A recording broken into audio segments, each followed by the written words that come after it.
Hello and welcome to research review number 4. I think it's 4. 1, 2, 3. Yeah, this is number 4. And today we are going to be looking at the topic or the paper that is titled Eating and Exercise Behaviours and Eating Disorders and the General Population During the COVID-19 Pandemic in Australia, Initial Results from the Collate Project. And this is by Philippou. Honestly, researchers have names that, like, no one can just be called Smith, can they? Philippou et al. 2020. Maybe I've butchered that name. If I have, please do let me know. I'm wearing my pajamas because it's currently 7:18 in the morning and I really like filming all of my content in the AM. As my clients will know, all check-ins are done in pajamas. If you get me in clothes, it's a lucky day. So this is just kind of like observational data from a cross-sectional study, which means that they looked at a snapshot in time and they went, what is going on right in this moment? So cross-sectional data, and it would be really interesting to see. So this is obviously really early data from the COVID-19 pandemic that's been published, and it will be interesting to see how this changes as time goes on. So super topical, huge increase in kind of the reporting of eating disorder behaviours. So yeah, let's get into it. If it wants to click forward. There we go. So why are we looking at this study? So social and physical distancing was brought in to slow the spread of COVID-19, and Australia actually did this very, very effectively. So they managed to keep cases super low. Unlike here in the UK and other parts of the world, Australia shut their borders, super effective, and have had remarkably less social distancing compared to probably the rest of the world.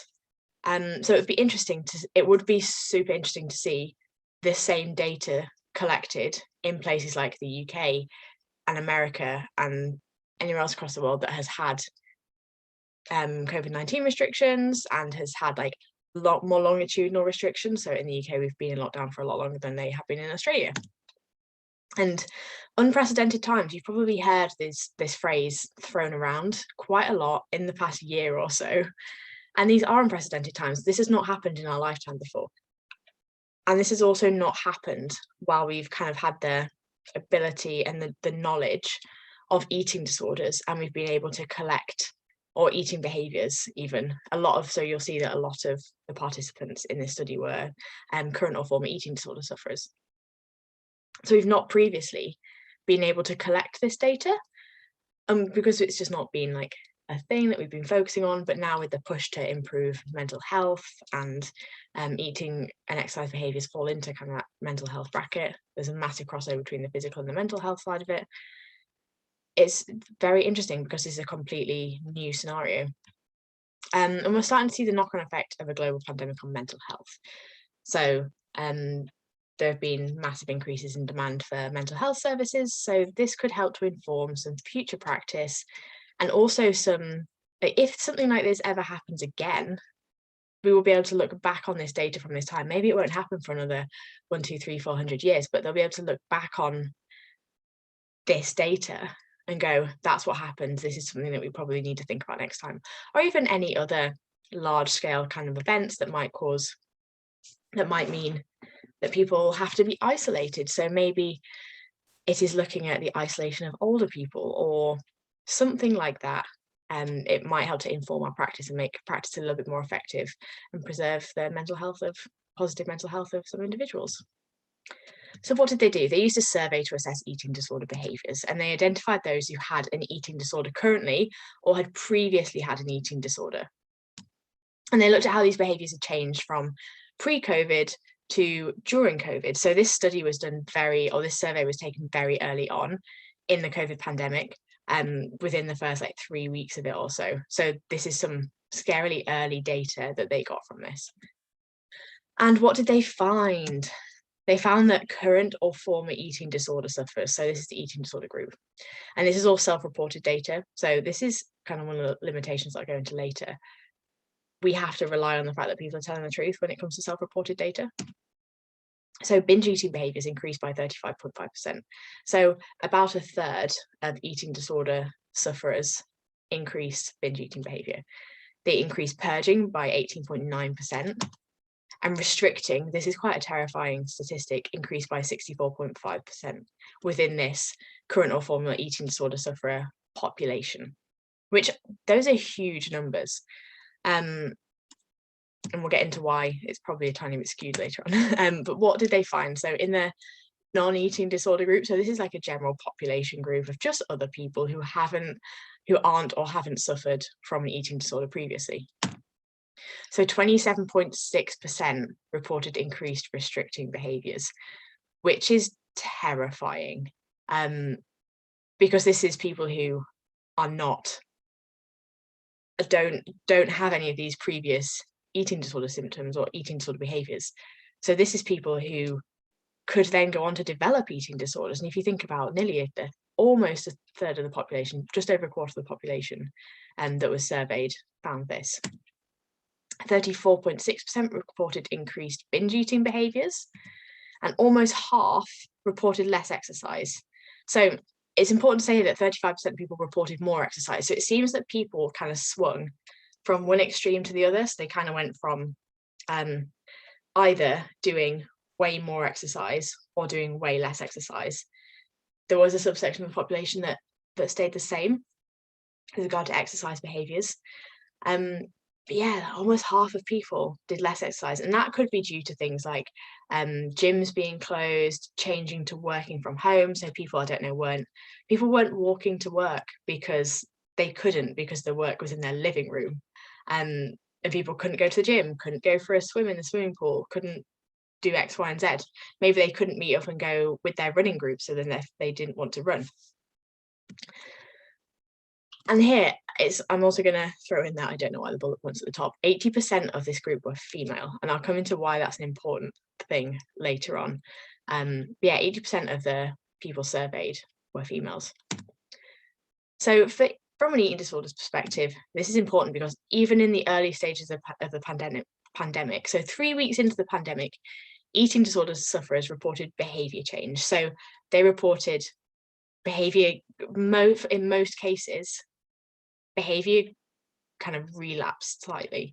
So this could very feasibly cause someone to spiral back into eating disorder or eating disorder behaviours. Levels of depression, stress, and anxiety also high in the eating disorder group, which you generally see anyway.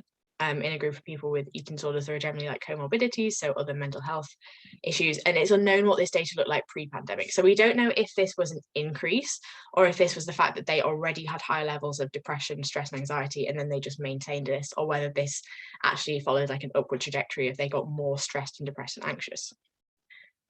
So that's an important consideration, and something that when these kind of studies are repeated again would be important to look at. But it also means that they have data now about what those depression, stress, and anxiety metrics look like and those numbers look like. And then they can compare them to later on down the line. If they put interventions in place, they can then measure the effectiveness of the interventions based on those two sets of numbers. And there were participants who reported decreased restricting and binging as well, which is also interesting. So it seems that participants followed kind of two different trajectories. So either COVID-19 pushed them closer towards relapse, or COVID-19 pushed them closer towards recovery and actually having a good time.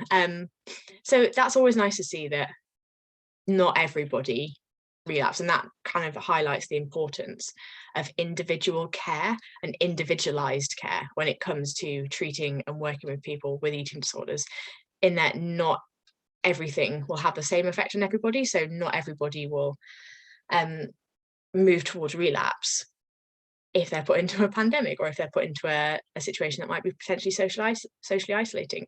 So it would be really interesting to know the different kind of lifestyle constraints or lifestyle differences with people who decreased restriction and binging and people who increased restricting and binging. So like, were the group that decreased it also more socially supported? Were they in lockdown with their families? Were they living with their friends? Were the people who increased restricting, binging, and purging socially isolated? Were they living on their own? Had they lost their job? It'd be so interesting to look at all these different things, and hopefully that's some data that will come out later on.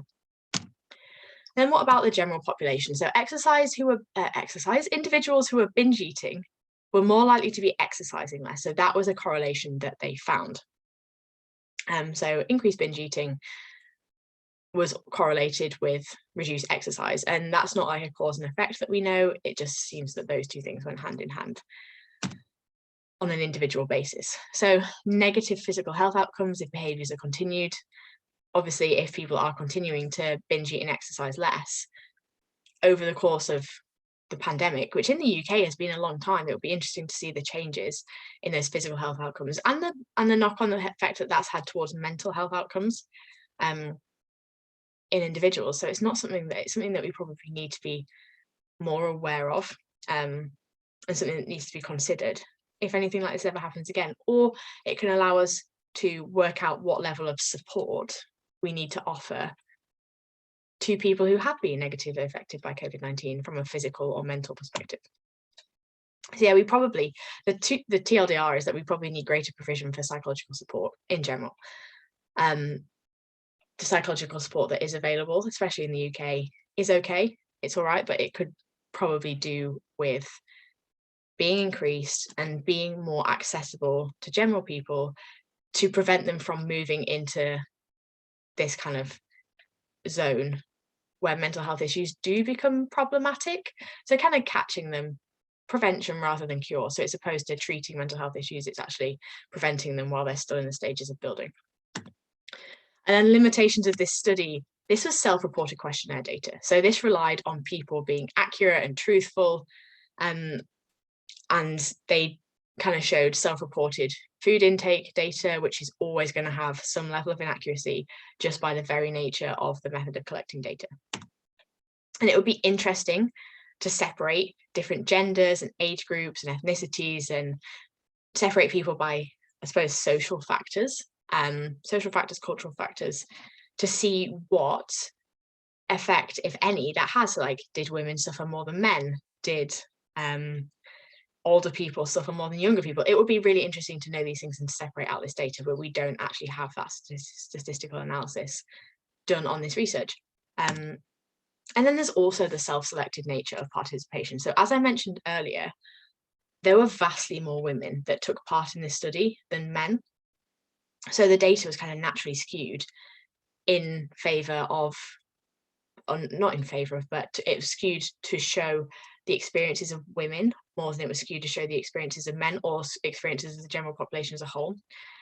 And then also on the self-selected thing, it was probably more likely to attract people who had considered, who had issues with, who had thought heavily about their relationship with eating and exercise, or who noticed that their eating and exercise had been affected. So it was potentially more likely to attract people who had seen either positive or negative changes in their behaviours, because very few people will just fill out a survey for something that hasn't really impacted them that much. So it might have also skewed the data slightly in that regard, and showing that it's like, oh wow, all these people in the general population have increased binge eating. However, it's probably more likely that the people who had increased in binge eating and exercising less wanted to tell somebody about it. So, or wanted to share their experiences. So they were probably more likely to fill out the questionnaire compared to Susan from down the road, who hadn't, like, nothing had really changed for her. And then, yeah, as I mentioned, it was heavily skewed towards women, as the majority of the people. I think even in the eating disorder group, the majority of the participants and respondents were women. And that kind of brings me to the end of that paper. Kind of short and sweet, just reporting some statistics. And yeah, so what topics do you want me to cover? Is there anything you particularly enjoy? Let me know in the comments, and also don't forget to drop this video a like, subscribe if you're enjoying the research reviews. A lot of this is just me presenting data on things that I find interesting to give you more awareness of what's going on in the scientific literature, what's going on in the world. Yeah, just to share some experiences to hopefully improve either your health and fitness journey, your weight loss journey, or your skills as a practitioner and your knowledge as a practitioner. So do let me know in the comments, drop a comment below. What do you want me to talk about? Any specific research areas? And I will see you in the next video. Bye.